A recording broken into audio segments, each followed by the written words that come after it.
How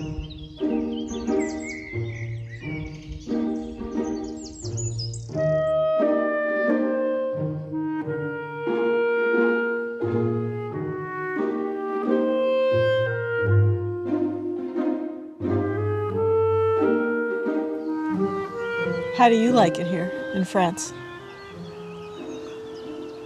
Oh, I like it very much. You give it a thumbs up.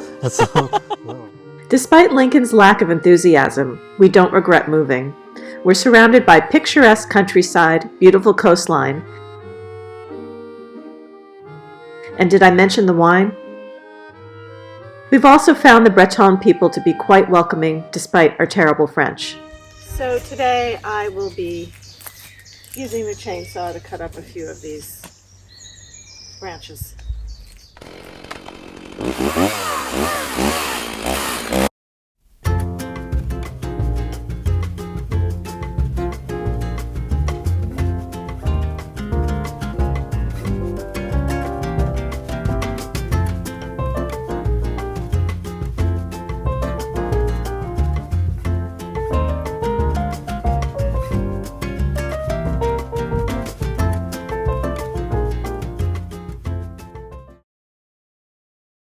The number one question we get is how were we able to move from the United States to France to live here permanently?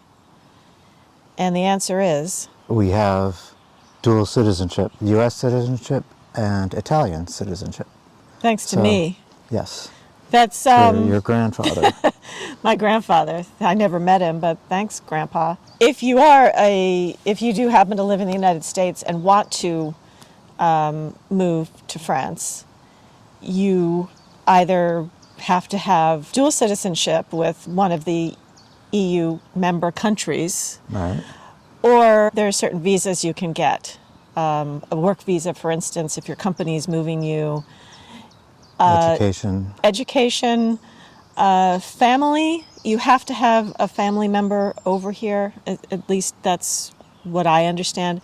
There's a great website that I discovered, and I'll put the link below. It's like a questionnaire. They tell you if you're eligible for a visa or not. So that's a really good resource for people wanting to move to France. As an American citizen, you're able to spend 90 days without a visa. Well, it's sort of an automatic visa. Right. You're supposed to leave within 90 days. Speak up. We have a much slower life. A lot of it is moving from the city to the country. Yes, it's just, like I said, a slower pace. People take their time to do things. They're not in a total rush. Since moving to France, we've done a few things we never imagined we'd be doing just a few years ago, like owning and knowing how to take care of a donkey. So we moved here, and soon after the pandemic began. Right. Within 6 months, the pandemic started. It made it quite difficult for us to learn the language since we weren't interacting with anybody. Our kids had a better time of it in school, as they were still going to school and then school was shut down. But they had an easier time of it. We're still learning the language. Slowly. Yeah, because we're old and our brains are shriveled up. It's hard to... It's actually pretty easy to do it the lazy way and using Translate on your phone all the time. You can always communicate with people.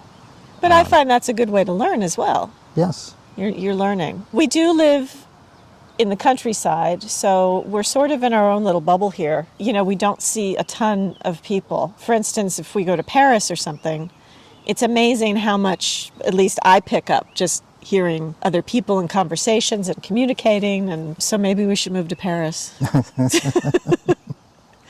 I don't think the donkeys would fit in a 2-bedroom apartment. No, I don't think that would work. I don't think we could bring them. The other thing that we had a hard time getting used to was the fact that everything's pretty much shut down on Sundays, at least in the countryside. I know Paris is a little bit different. Things are open and people are out and about. But around here, it's It's a day to, have family time. And I know in certain towns, You're not supposed to make a lot of noise, you're not supposed to basically. make a lot of noise.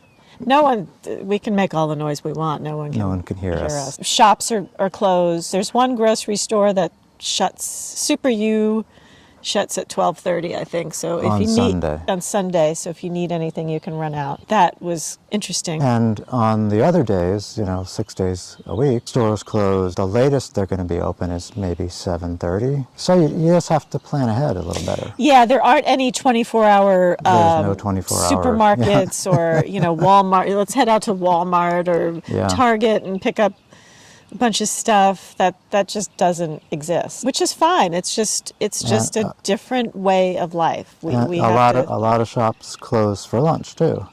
Right. Maybe except for the large grocery stores and large chains, anytime between noon and 2, chances are a shop is going to be closed for lunch. And I still do that. I still drive and I'm like, oh, I need to stop here. And I'm like, oh, darn it.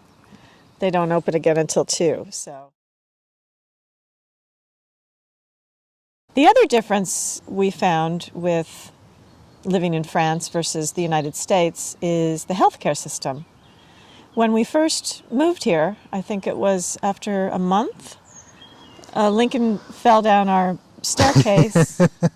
He's a klutz. Broke his wrist and needed surgery. We were just here a month, and in the back of my head, I was freaking out, thinking we're not in the system yet. We were quite surprised to receive the final bill from the hospital, which was a grand total of €24. We have a daughter who has inflammatory bowel disease and needs medication daily, and oftentimes needs to have a procedure, go into the hospital. For her, everything is covered 100%. If we had been still living in the United States without insurance, her medication would be about $1,200 a month. We're on Team France as far as the healthcare system goes. It's pretty good. And we got this beautiful 3-legged dog here in France.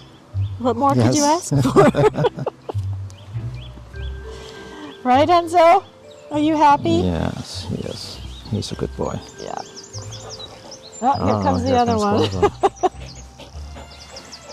She wants some too. Here comes Guava. Yeah. Guava came from San Francisco.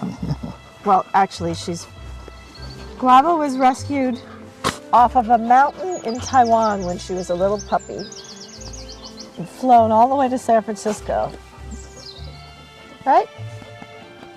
So she was just about to be caught by the dog catcher, she and one of her litter mates, and they just killed them. So, yeah, you lucked out, huh? She was only about 2 months old. She was 2 months old. We got her when she was only 4 or 5 months old when we got her. 4 months old, we got her. Yeah, so. And she's, 8 or 9 now? I think she's 8. Yeah, I don't like to talk about age. It makes me sad.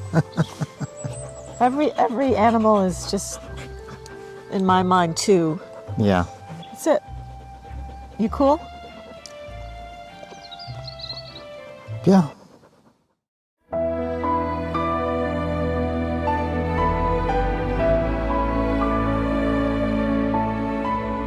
Our driveway is 1/4 of a mile long and is lined with 125 plane trees. It looks like a fairy tale when the trees are all in bloom, but an absolute horror story to mow.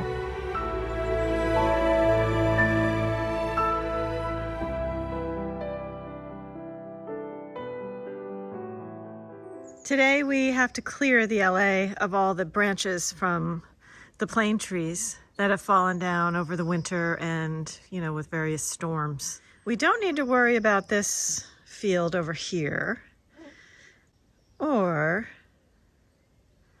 the other field because we have a farmer who will come and mow and make hay. We have other fields as well. There are 2 rows of trees on each side of the driveway. It takes Lincoln quite a long time to get this all manicured. Plus, we also need to bring the strimmer down take care of all the grass around the base of the trees. It's actually not too bad now, but it'll be growing. So this is pretty time consuming, but it needs to be done.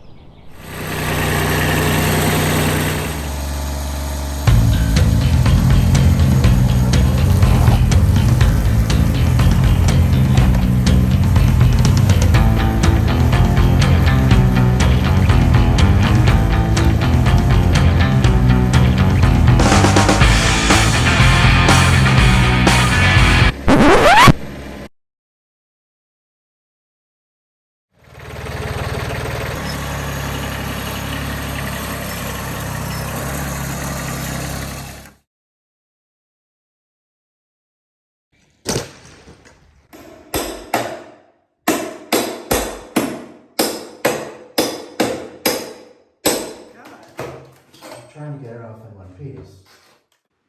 We have guests arriving over the summer, so work has just begun on the icky brown bathroom that nobody likes to use. The hardest part was removing the coffin-like bathtub down the center staircase.